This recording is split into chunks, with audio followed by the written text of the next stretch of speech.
So today the topic is respect. And have either of you ever been to Disney World? Yes, I have. Natalia, what about you?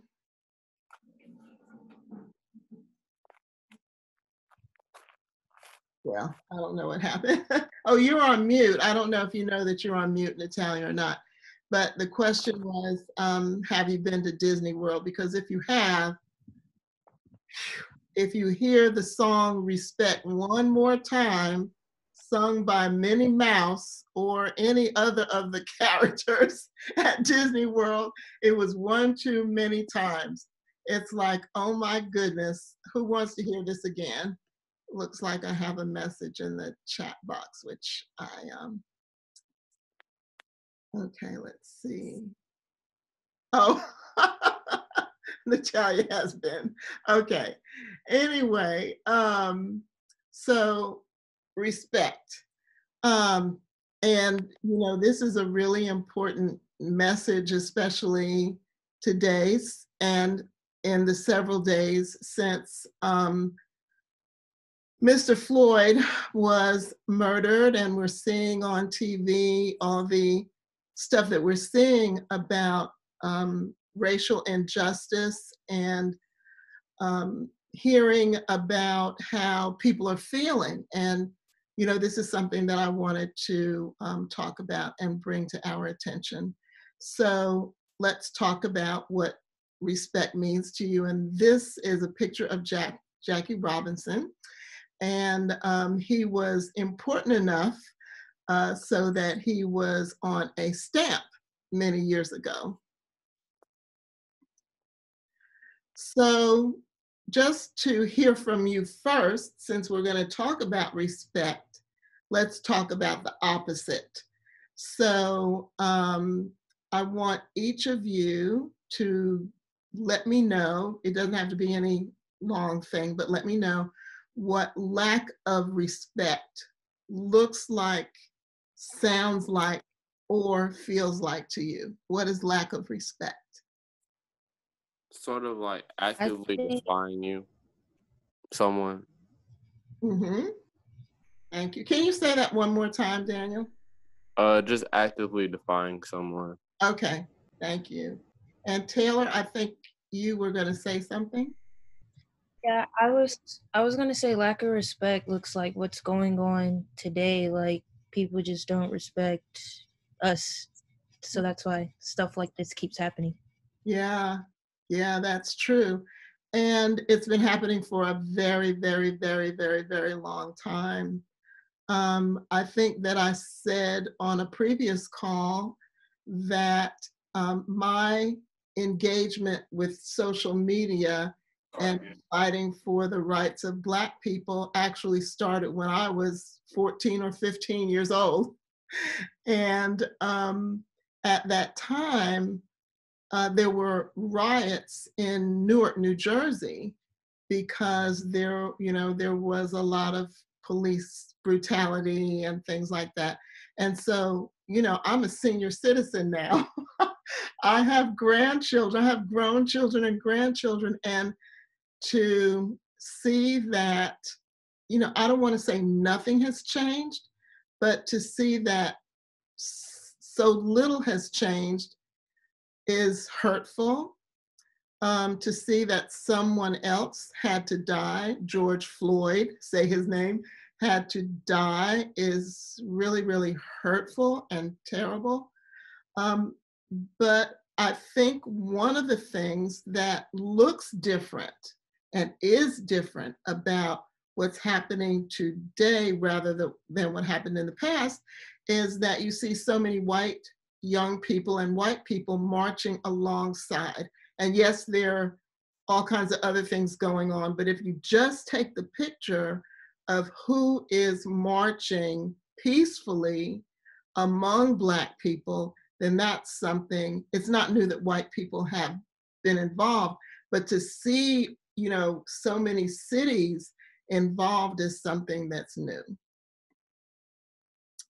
So we can describe respect as treating others with honor and dignity. And so if you have never watched the movie 42, it's about Jackie Robinson. And while you have some time, it would really be a great thing for you to watch that movie. It's probably on Netflix or something like that. But and as it's described, it will make you believe in heroes again. Chadwick Boseman stars in it, and Wakanda. He's an excellent actor, and he did a really, really, really, really, really good job. It was an excellent movie, so I hope you have a chance to watch it and learn. It's important to understand the history of who has achieved great things, because sometimes we forget. So Jackie Robinson grew up in Georgia. He moved to California. He went to UCLA, and he remains the only student to earn varsity letters in 4 sports in 1 year.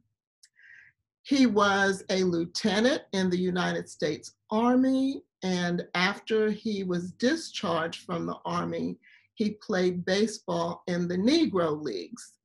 Um, uh, of course, the baseball leagues were not integrated at the time, and so there wasn't an opportunity for him to play in the quote unquote big leagues or white leagues because you couldn't do that.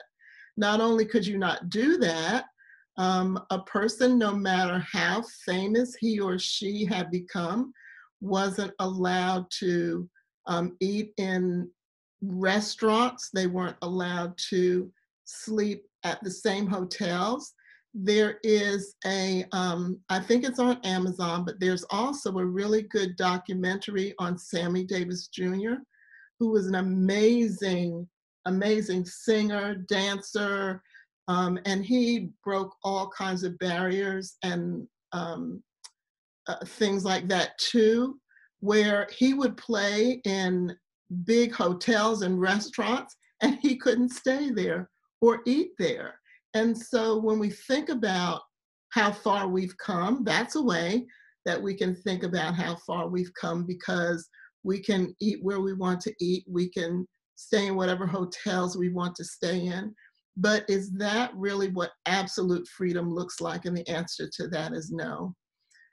So on April 15th, he was the first Black player to compete in the major leagues, and he played for the Dodgers. What's important to know is that he overcame unimaginable bigotry during his 10-year career and was named Rookie of the Year. What I want to say about this in terms of respect is something that we talk about a lot, if not all the time, and that word is resilience. So he had to ignore being spit on, called names, but look what he was able to achieve. Even though the experiences that he had were horrific, it didn't stop him from succeeding. So even though we understand that there are inequalities, that there are inequities, it doesn't mean that it has to stop you from achieving.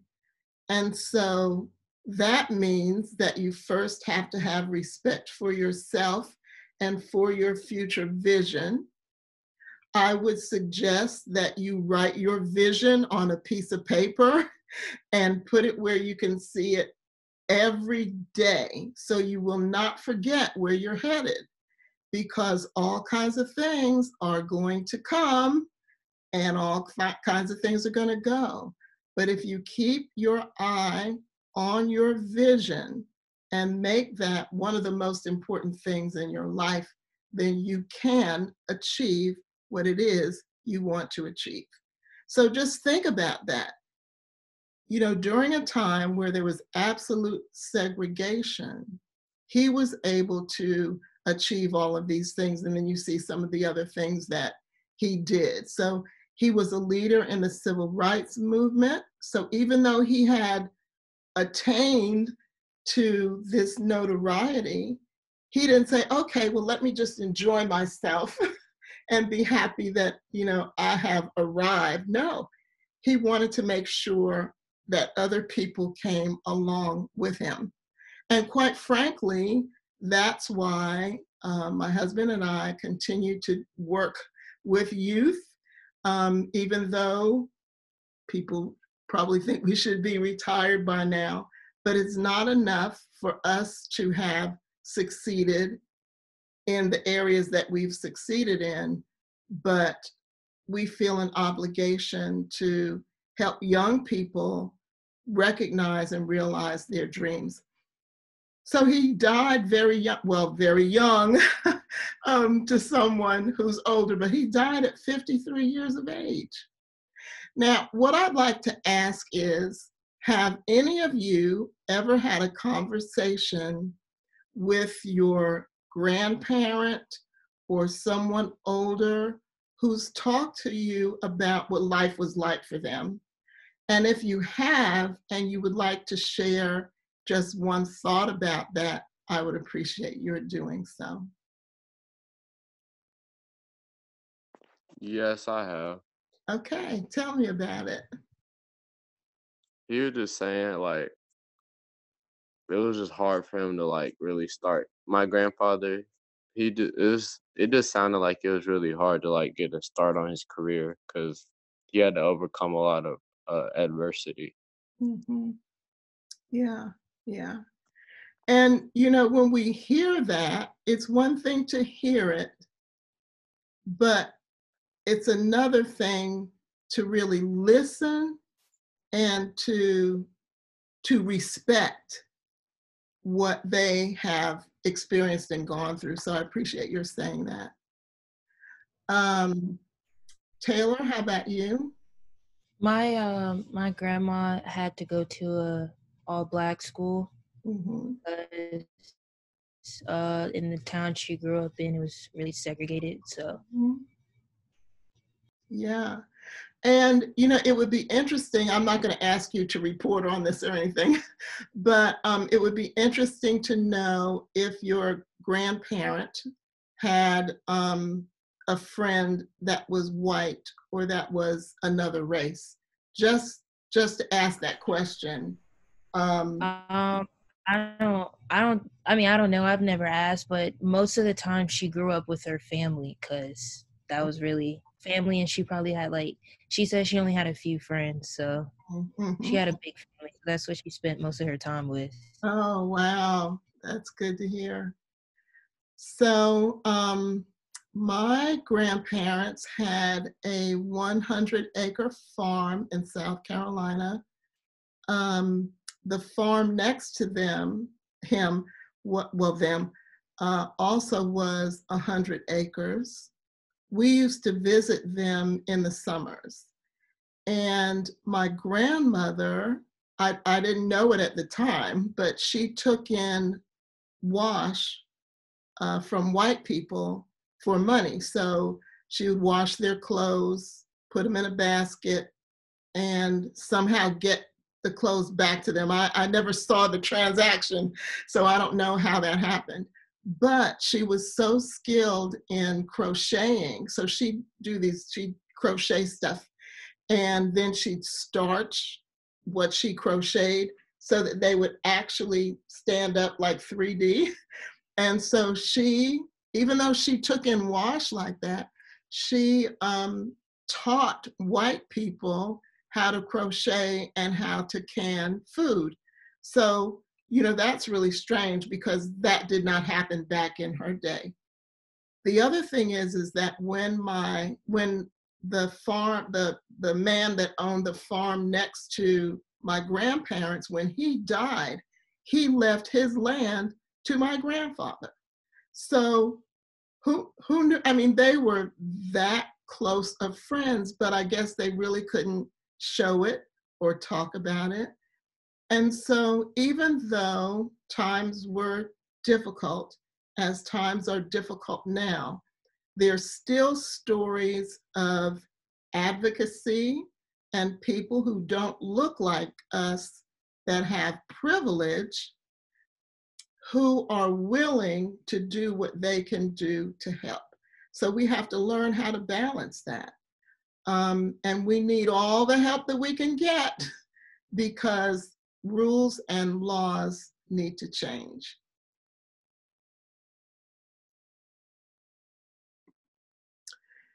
So this is the last slide, and I just wanted you to have an idea of what's going on.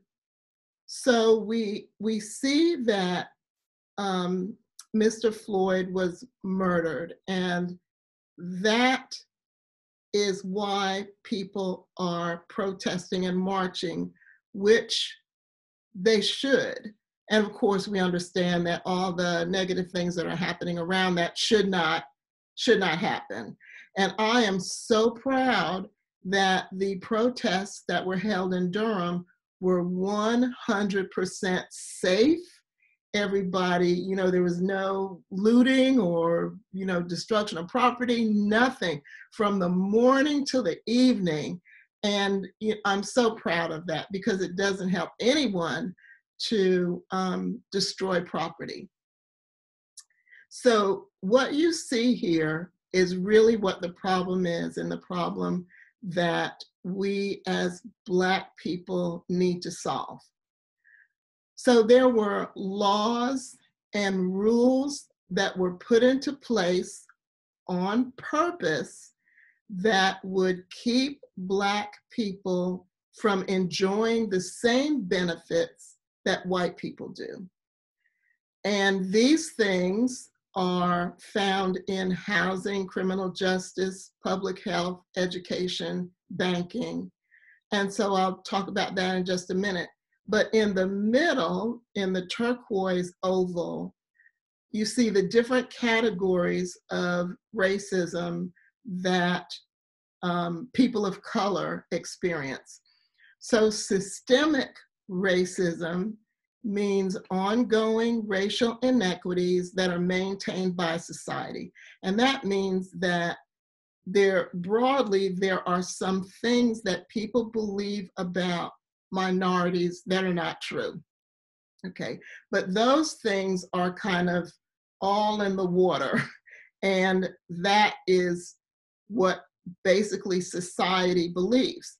So some people in society believe that all minorities have some level of criminality, can't be trusted, those kinds of things. So that's what systemic racism is. It runs through all systems. And then there's institutional racism, and it might be called institutional bias, same thing. Discriminatory policies and practices within organizations and institutions. So institutions are things like you see around the oval: housing institutions, criminal justice institution, public health institution, education institution, banking institution. So there are policies that are in each of those that cause worse outcomes for Black people or minorities than white people. Then there's interpersonal bias or racism. And this is bigotry and biases shown between individuals through word and action. So let's say you're at school, you like everybody and you think everything is okay. And then all of a sudden, somebody refers to you out of your name, or you see something written on a wall, on a piece of paper, or a group of people, all of a sudden through their words and actions show that they're not cool with you. And you didn't do anything except show up in your Blackness. But where did that come from? Where do you think that first comes from when a young person decides that I don't like you based on your color? Where do you think that starts? The parent or guardian. Mm-hmm. Yeah, from their home. Mm-hmm. Mm-hmm. Because that kind of stuff is learned. You know, nobody comes out into the world and are born with prejudice. You know, you see that when black and white children play together. It's like, oh, you know, and it's not even like, oh, you know, why are you chocolate? It's not even like that. It's just like, okay, let's play. So yes, some of these interpersonal biases um, are from parents who are teaching their children to feel the way that they do about minorities.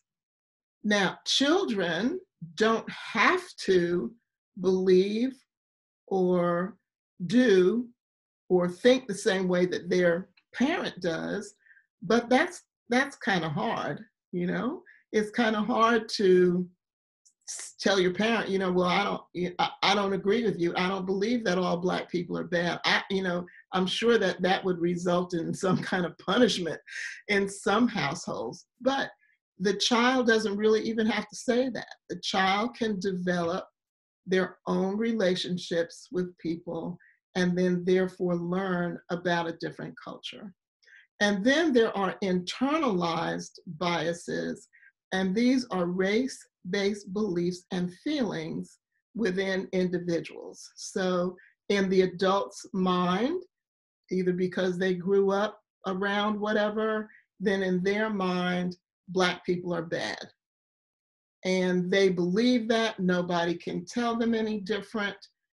But if they took the time to have a conversation, then their belief might be turned around. So it is so important to vote because in voting, things can change depending upon who is in office. But policies are changed at the local level or can be changed at the local level. But there are broad policies that have been torn apart because people want to continue to oppress minorities.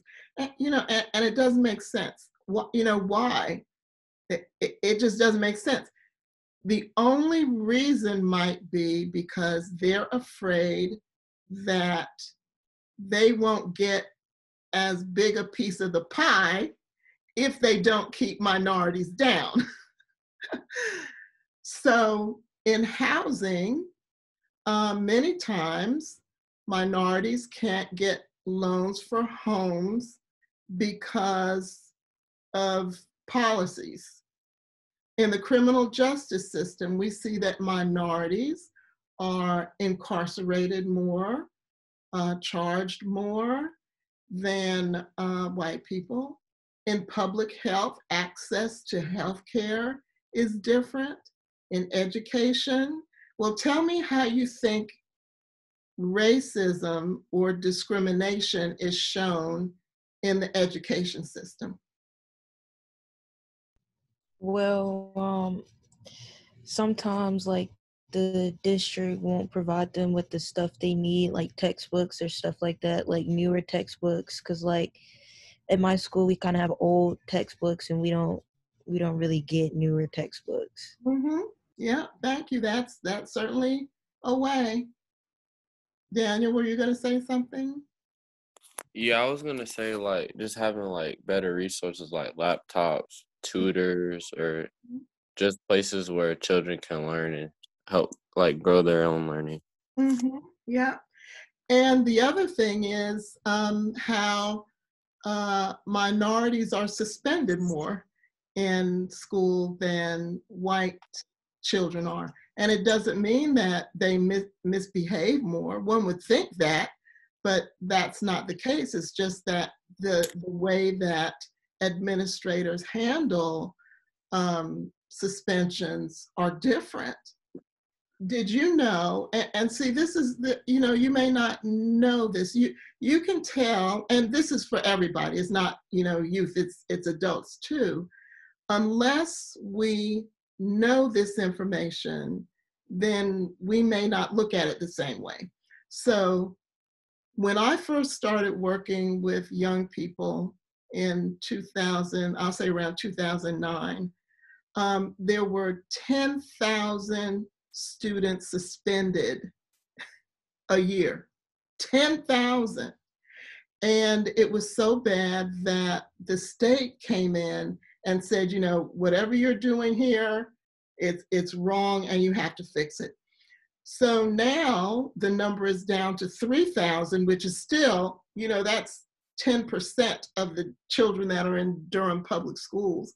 That's still way too many, but this is the horrible part of it. The horrible part of it is that there were over 2,200 Black students that were suspended out of that 3,000.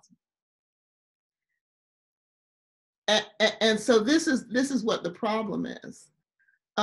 In criminal justice, for example, there's something that's called the Misdemeanor Diversion Program. I don't expect any of you to have anything to do with misdemeanor diversion because you're not going to get in trouble with the law. But misdemeanor diversion means that, so for example, if you're riding in a car, let's say there are 4 young people in a car, and the oldest one is driving and has a license. So let's say that's an 18-year-old, and then there's a 16, 17, 14-year-old or whatever riding in the car. And that person is stopped. You don't know that they have marijuana in the car or alcohol in the car. And so the car gets stopped. The driver whose stuff it is, didn't tell you, but you're in the car, then that person gets charged with a misdemeanor. So does everybody else in the car.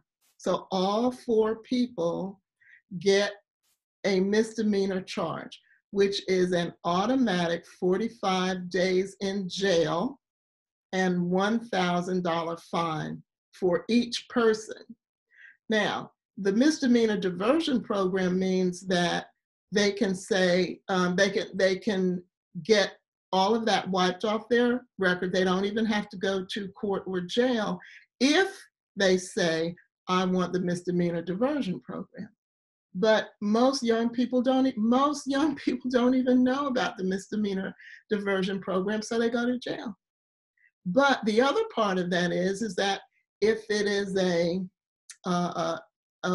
car that has 4 white children in it, yes, they're going to get charged with a misdemeanor, but they can get fancy big-time lawyers that will get them off, and they don't even have to go through misdemeanor diversion. So those are the kind of inequities that there are in criminal justice. And it's so important because you have to look out for yourselves, and we as adults have to look out for you, because you need an advocate in order to make it through. In the banking system, most Black people, I won't say most, some Black businesses, small businesses, don't have relationships with larger banks.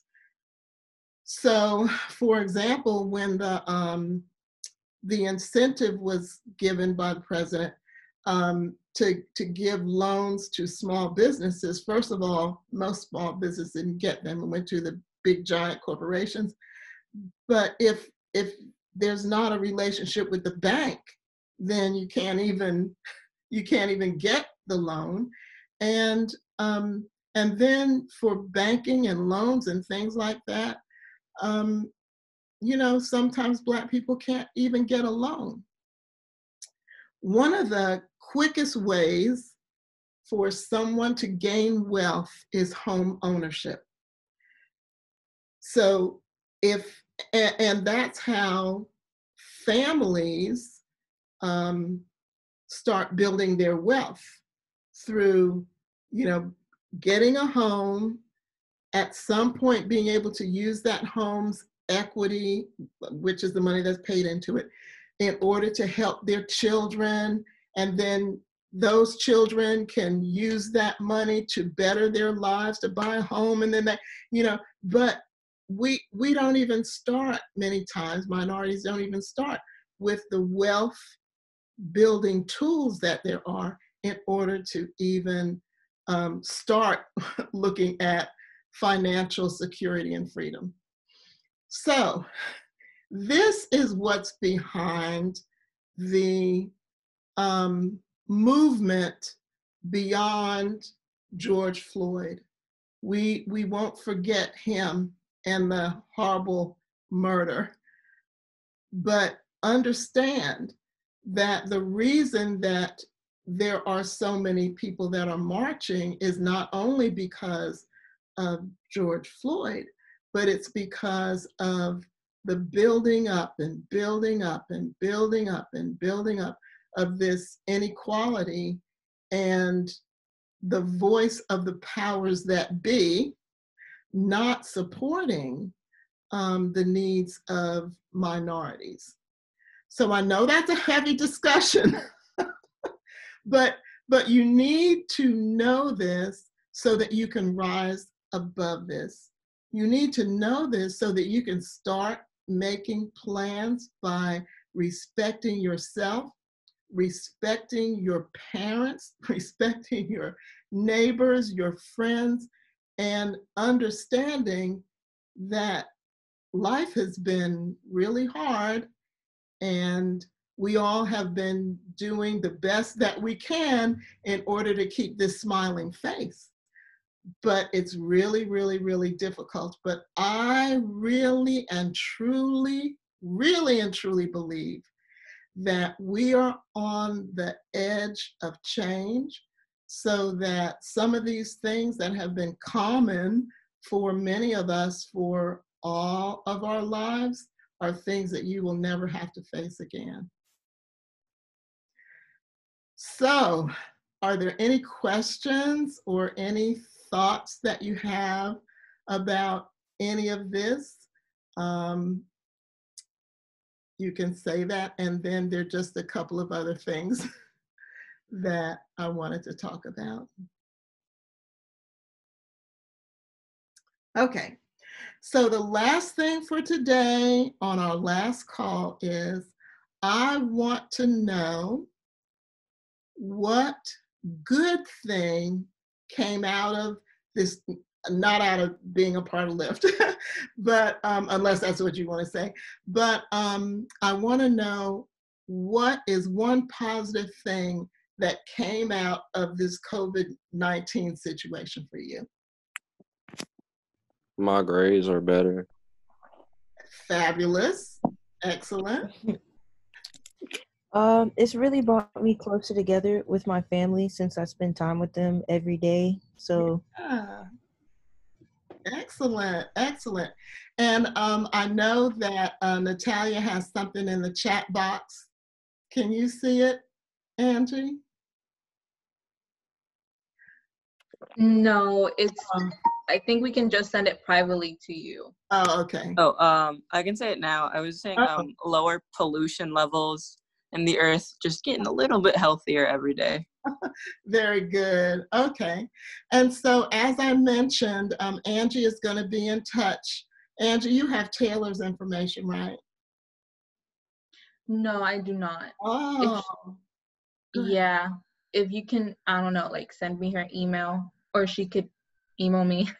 I can't chat with everybody on the group chat. Okay. See, So, yeah. Taylor, can you put your email in the chat box? yeah. Okay. And because I'll get a copy of the chat box, and then I can make sure that Angie gets it.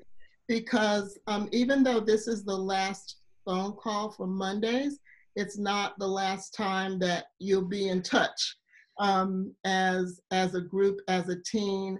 And so that will continue.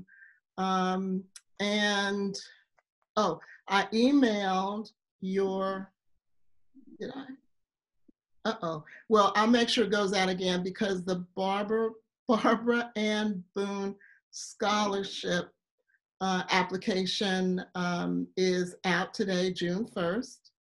And it's open to those of you who are now going to 12th grade, 12th grade, and then to a graduate to the college that they're going to. Anyway, you'll see it. And so, but there's still other incentives and other things that go along with LIFT. So it's not the last time you have a chance to have some extra money in your pocket. So we like to reward young people for the input that they provide. So let's see. So keep deep breathing. Remember to take a brain break. Be grateful. Be kind to yourself and others. And if you feel anxious, depressed, or you feel like you just need somebody else to talk to, then you can text "talk with us" to 66746. Angie, did you want to say anything about LIFT?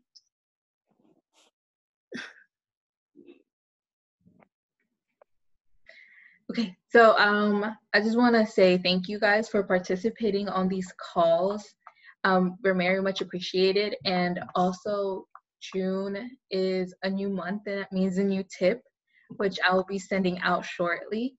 And yeah, just keep looking out for emails, and I'll get in contact with you guys if you guys have any questions or anything. You know, I'm always there. Okay. All right. Let me just do this. All right, Miss Boone, I just want to say thank you for all the things you said about what's been going on for the past few days, and thank you for letting me come into these chats. Oh, thank you for saying thank you. And we'll still be in touch. I know it's going to make me cry.